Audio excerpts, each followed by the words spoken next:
한국은 전 세계에서 가장 먼저 소멸할 나라다. 일론 머스크가 공개적으로 내뱉은 이 독설 다들 기억하지? 근데 이거 알아? 그 뒤편에서 머스크는 지금 대한민국에 23조 원이라는 미친 금액을 쏟아붓고 있어. 겉으로는 망한다고 겁주면서 뒤로는 우리 돈으로 국방 예산 절반에 가까운 현금을 한국 기업들에게 안겨주고 있다는 거야. 이게 바로 머니트랩이야. 대중은 인구 절벽이라 망한다는 공포에 눈이 가려져 있을 때 진짜 설계자들은 사람이 사라진 빈자리를 로봇이 채우는 지상 최대의 실험실로 한국을 점찍었어. 2026년 2월 지금 왜 전 세계 자본이 이 작은 땅덩어리로 소용돌이 치고 있는지, 이 트랩의 실체를 모르면 넌 사라지는 통계 숫자가 되겠지만 알면 변화의 파도 위에서 거대한 기회를 잡을 거야. 자, 잠시만 집중해줘. 내 이름은 백쌤이야. 난 로봇과 AI가 노동시장을 어떻게 박살내고 재편하는지에 대해 수천 개의 데이터를 교차 검증하고 바닥까지 파고들어. 만약 네가 열심히 일만 하면 내 노후는 보장되겠지라는 달콤한 머니트랩에 빠져 있다면 구독 버튼 누르고 이 영상이 도움되면 좋아요도 꼭 눌러줘. 사람들은 뉴스만 보고 말해. 출산율 0.7명, 한국 이제 끝났네. 미안한데 자본의 시선은 정반대야. 기업들이 로봇 기술을 사랑해서 도입할까? 아니, 사람을 구하고 싶어도 구할 수가 없어서 생존을 위해 로봇을 선택한 거야. 그 결과가 뭔지 알아? 한국은 노동자 1만 명당 로봇이 1120대나 되는 산업용 로봇 밀도 세계 1위 국가야. 우리가 과학 강국이 되려고 노력해서가 아니라 인구 절벽이라는 벼랑 끝에서 살 길을 찾다 보니 전 세계에서 가장 자동화된 나라가 되어버린 거지. 머스크는 이 강제된 미래를 보고 한국을 자신의 거대한 실험실로 점찍은 거야. 자, 머니트랩의 설계도를 아주 깊숙한 곳까지 펼쳐보자. 머스크는 1달러의 낭비도 죄악으로 여기는 지독한 실용주의자야. 그럼 그가 왜 인구 소멸 위기라는 한국에 23조 원, 약 16~5개 억 달러라는 천문학적인 현금을 뿌리고 있을까? 이건 단순한 투자가 아니라 자기 제국을 유지하기 위한 약점 보완용 베팅이야.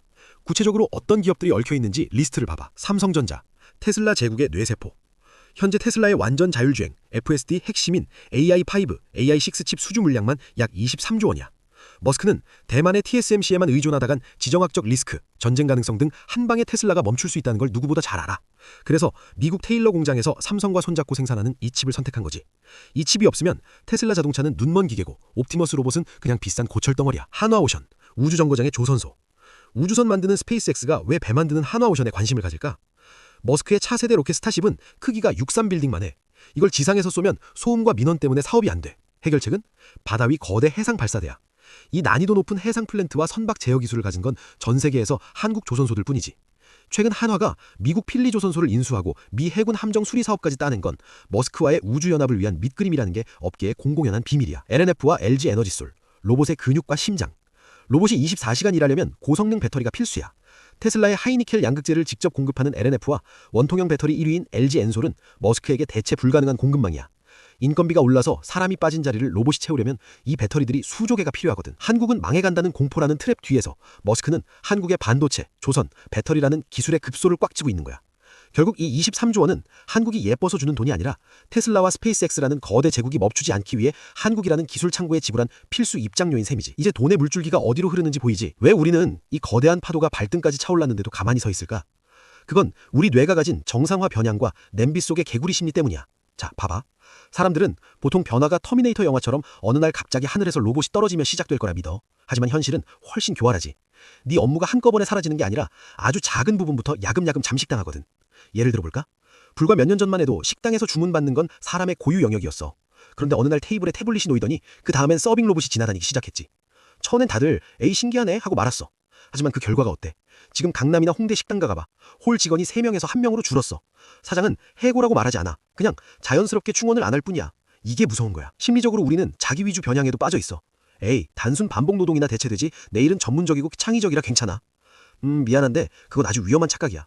최근 데이터 분석가나 로펌 파라리갈, 법률 보조원들이 겪는 상황을 봐봐. 예전엔 신입들이 일주일 내내 밤새서 하던 판례 분석이나 데이터 전저리를 이제 AI가 3초 만에 끝내버려. 네가 10시간 걸려 하던 일을 기계가 3초 만에 하면 시장에서 네 10시간의 가치는 얼마가 될까? 영원에 수렴하게 되는 거야. 사람들이 진짜 착각하는 게 뭐냐면 기술은 우리 생각처럼 1, 2, 3, 4 계단식으로 발전하지 않아. 기술은 눈 깜짝할 사이에 빠르게 발전하거든. 우리가 좀 변하나 싶어서 고개를 들어보면 이미 기술은 저 하늘 위로 올라가서 우리 머리 꼭대기를 지나버린 후일 거야. 지금 우리가 서 있는 2026년 2월이 바로 그 수직 상승의 임계점, 즉 티핑 포인트라는 걸 깨달아야 해. 이 트랩을 못 보면 넌 결국 기계가 만든 속도에 치여 길바닥으로 밀려나가게 될 거야. 아마 이런 의문이 들 거야. 백쌤, 로봇이 일 다 해주고 물가까지 싸지면 우리 모두 일 안 하고 노는 유토피아가 오는 거 아니에요? 정말 그렇게 생각해? 그게 바로 설계자들이 파놓은 가장 달콤하고 위험한 머니트랩이야. 머스크는 이걸 풍요의 시대라고 부르지. 맞아, 계란 한 판이 100원이 될 수도 있어. 하지만 냉정하게 생각해봐. 물건값이 아무리 싸져도 내 월급이 0원이라면 그게 무슨 소용이야? 일자리가 없는데 계란이 10원인들 그건 그림의 떡일 뿐이야. 이게 바로 머니트랩이 노리는 잔인한 디플레이션이야. 이 상황을 스마트폰에 비유해볼게. 예전엔 문자를 빨리 보내고 통화 잘하는 게 기술이었어. 그게 지금의 성실한 노동자야. 하지만 스마트폰 시대엔 전화 기능은 기본이고 그 위에서 앱을 돌리는 플랫폼이 핵심이지. 이제 네 노동력을 파는 피처폰 인간의 유효기간은 끝났어. 너는 이제 로봇이라는 플랫폼을 부리는 설계자가 되어야만 살아남아. 사람들이 진짜 모르는 게 뭐냐면 이제 노동 수익이 자본 수익을 절대로 이길 수 없는 시대가 완전히 도래했다는 거야. 머스크는 보편적 고소득을 이야기해. 로봇이 번 부를 나눠주겠대. 달콤하지? 하지만 그 천국이 오기 전까지 우리는 죽음의 계곡이라 불리는 잔인한 과도기를 지나야 해. 내 월급은 사라지고 빈부격차는 극심해지는 시기지. 이 트랩에서 살아남는 법? 노동자로 남는 게 아니라 로봇이 벌어다주는 배당을 받는 주인이 되는 것뿐이야.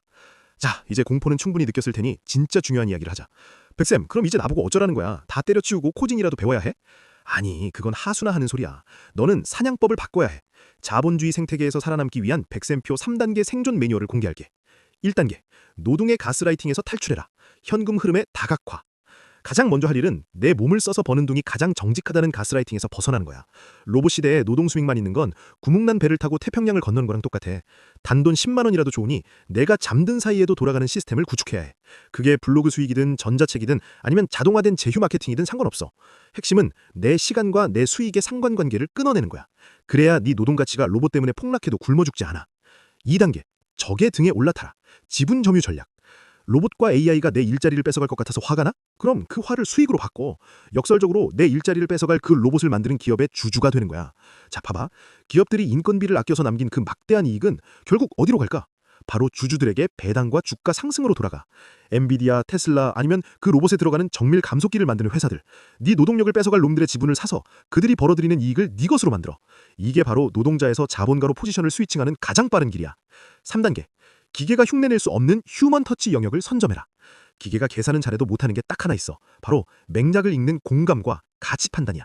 단순히 엑셀에 숫자 채우는 사람은 1순위로 잘려. 하지만 그 숫자를 보고 지금 사람들은 이런 불안을 느끼고 있으니 이런 위로를 주는 메시지를 던져야 합니다 라고 전략을 짜는 사람은 로봇을 부리는 사람이 돼. 데이터는 기계에게 맡기고 너는 그 데이터를 가지고 스토리를 만들고 의사결정을 하는 사람이 돼야 해. 사람들이 진짜 모르는 게 뭐냐면 지금은 위기가 아니라 부의 대이동 시기라는 거야. 노동에 묶여있던 부가 자본과 기술로 옮겨가는 중이지. 이 흐름을 읽고 길목을 지키는 사람에겐 인생 역전의 기회고 예전 방식만 고집하는 사람에겐 끝없는 추락이야. 자, 이제 네가 할 일은 명확해졌지? 오늘 이야기의 결론. 한국은 인구절벽으로 망하는 나라가 아니라 인간의 노동이 자본과 로봇으로 대체되는 거대한 부의 전환점에 있어.